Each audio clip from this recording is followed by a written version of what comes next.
Ассаламу алейкум, уважаемые кавказцы, приветствую вас, россияне. Сегодня около 50-60 человек ингушской национальности, войнахов, штурмовали телерадиокомпанию ТНТ. Администрация компании, руководство компании не вышло до тех пор, пока не появились сотрудники полиции. Они боялись выйти на переговоры с лицами ингушской национальности, которые пришли выразить свое недовольство и призвать их к ответу за недавнее шоу, за недавнюю шуточку, разыгранную, неуместную шуточку в комедий-клабе. Там была разыграна шуточка по поводу нашей самой гордой и красивой нации на Кавказе, над ингушской нацией.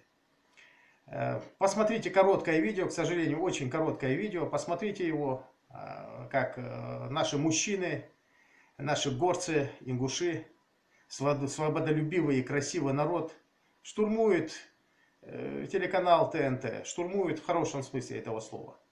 Обратите внимание, и дальше мы продолжим наш разговор.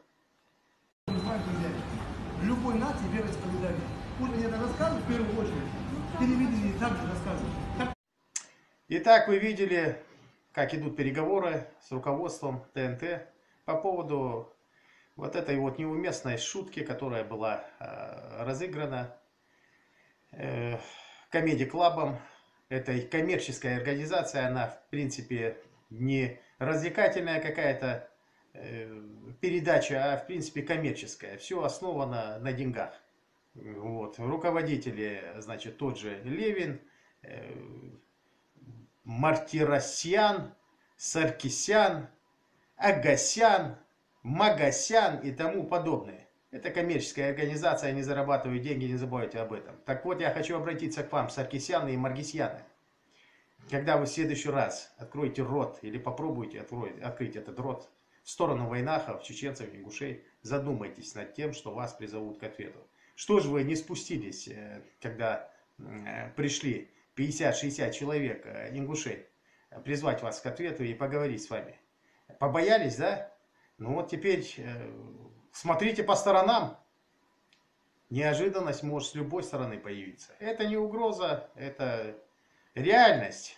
Поэтому саркисяны и мартиросяны все различные, когда вы выкладывали вот это вот шоу, вы, наверное, должны были знать, вроде бы вы типа с Кавказа. Хотя я вас кавказцами не считаю абсолютно. Армяне я не считаю кавказцами. Вы не кавказцы и никогда ими не были и не будете.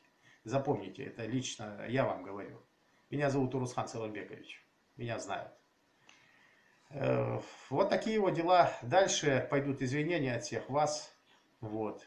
Ребята, которые были там, требуют, чтобы вы в течение 5 дней, точно так же, как вы выложили по телевидению и в Ютубе и везде шоу вот это вот, точно так же от вас требуется извинения.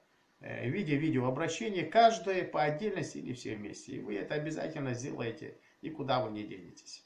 В следующий раз задумайтесь над тем, что вы делаете. Кавказ – дело тонкое, ребята. Не забывайте об этом. Удачи всем!